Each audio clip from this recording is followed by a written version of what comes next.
अरे जीवन जिया है तो आज मनक जमारो बड़ी मुश्किल मिले तो भगवान को भजन करवा के दे मिले। भगवान कहते हैं सबसे मोटा प्रेम है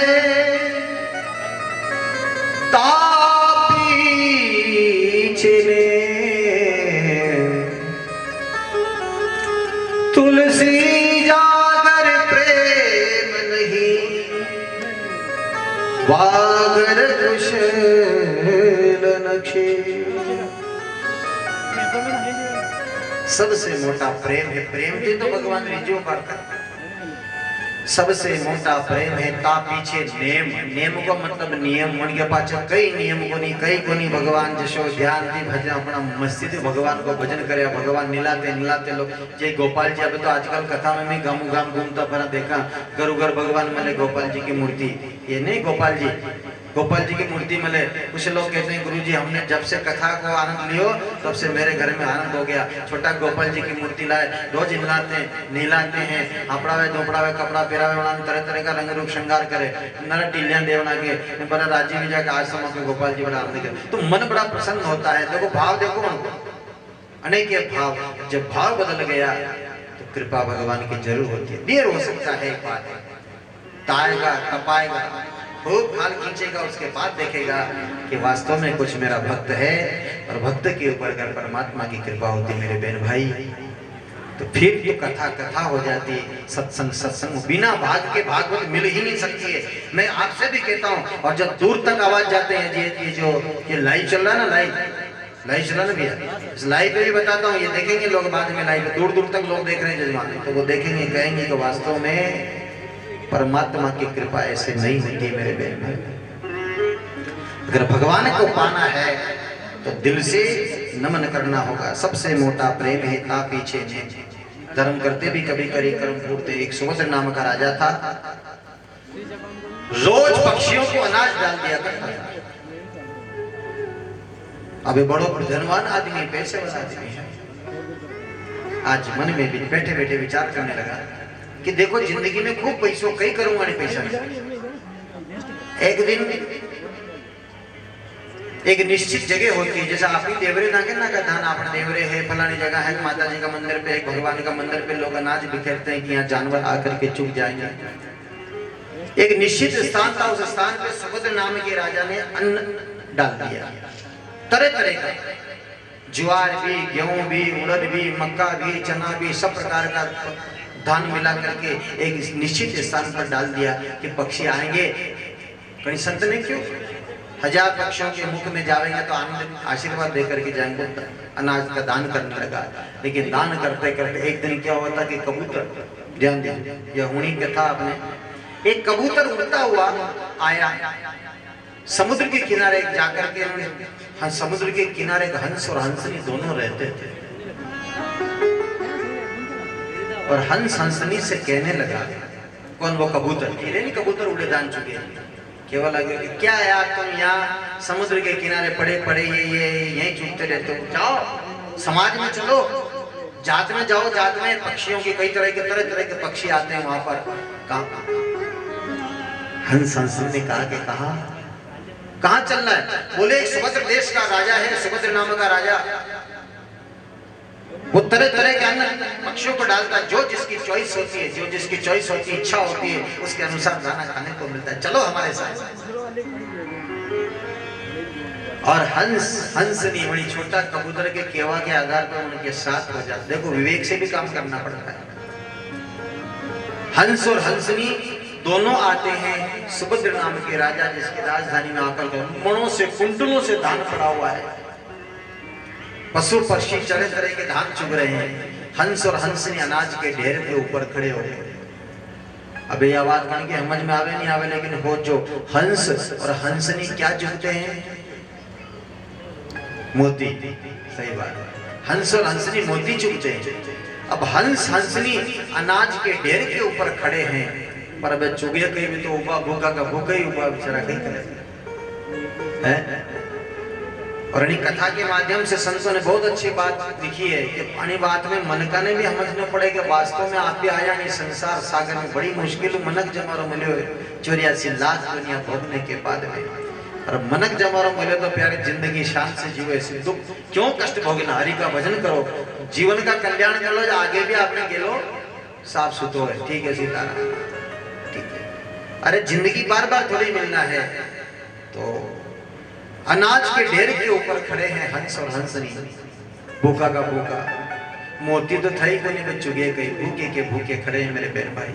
कहने का मतलब आप और हम लोग संसार में आए हैं मनक जमाने में आया है तो यहाँ आने के बाद हमको क्या करना है क्या चुप करके जाना है क्या करके जाना है जिससे जिंदगी जीने का आनंद आ जाए। और फिर संत जन कहते हैं क्या कि नहीं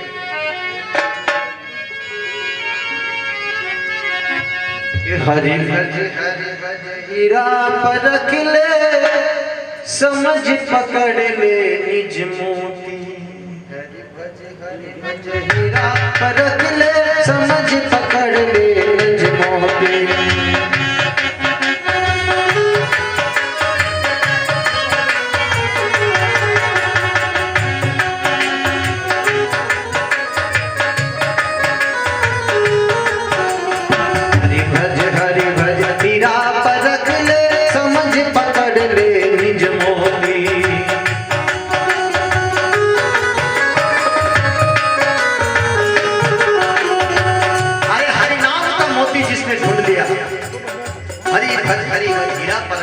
समझ पकड़ नज मोती पकड़ना जिससे जिंदगी जीने का आनंद आ जाए। और फिर भगवान के वहां जाने के बाद जो सम्मान से जाकर के खड़े होते लोग के कोई भगत आए आयो कोई नहीं कोई अच्छा आदमी जाकर के खड़ा होता है तो 10 लोग उसके आगे पीछे खड़े हो जाते हैं। एक आदमी अशोक जो उनके मेरे बेकार का एक आदमी अशोक है वो जैनी बैठ जाए 4 उठी चल पड़े और ये ऐसा ही है कि गलत नहीं आत्मा से कौन करेगा। संत बड़े भाव से कहते हैं हरि भज हीरा परख ले समझ पकड़ ले नज मोती हरि भज हीरा पकड़ ले समझ पकड़ ले नज मोती। हरि भज हीरा परख ले हरि भज हीरा परख ले समझ पकड़ ले नज मोती समझ पकड़ ले नज मोती।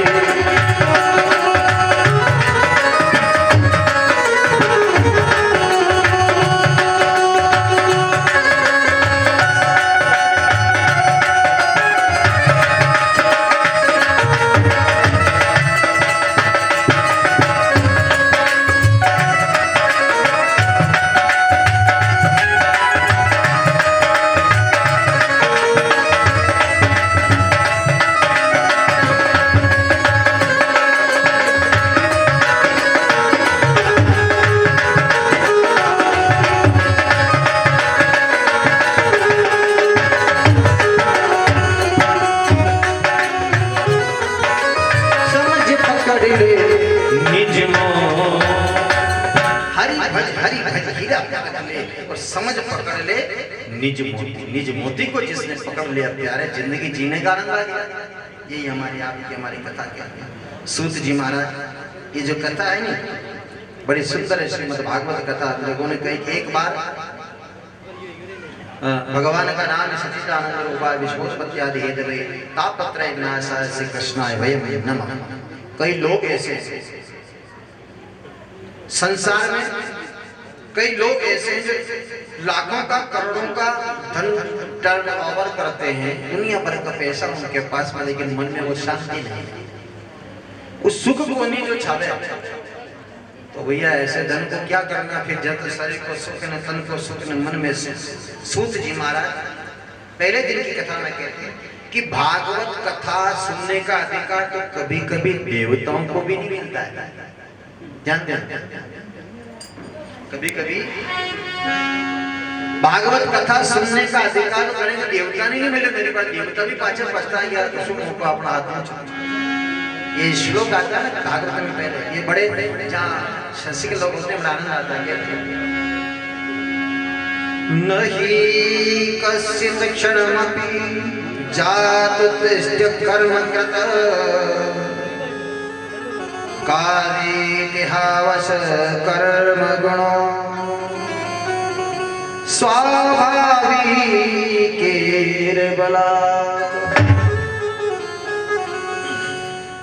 भगवान कहते हैं कि भागवत कथा सुनने का अधिकार तो कभी कभी देवताओं को भी नहीं मिला है। ये बात मैं नवी नहीं कह रहा हूँ, भागवत में लिखा है। क्योंकि जब राजर्षि परीक्षित को सुखदेव जी महाराज भागवत कथा का अमृत पिला रहे थे, तब वहां अमृत कलश लेकर, अमृत को कलश में देवता लोग से दिया। सब देवता लोग अमृत का कलश लेकर के गए और अमृत कलश लेकर के जाए, कहने लगे कि महाराज सुखदेव जी बोलो कि अदला बदली कर लो, अदला बदली कर लो, अमृत को कलश आप ले लो, नहीं यह भागवत कथा का जो अमृत पान ये हमें करवा दो। एव विनियो विनिमय जाति सुधा राजा प्रीता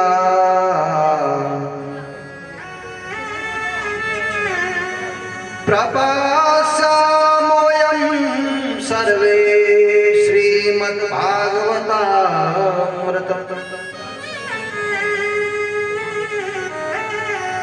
सुखदेव जी ने कहा तो स्वर्ग का अमृत, अरे कटे तो स्वर्ग को अमृत ने कहा श्रीमद् भागवत कथा दोनों की बराबरी कभी नहीं होती है।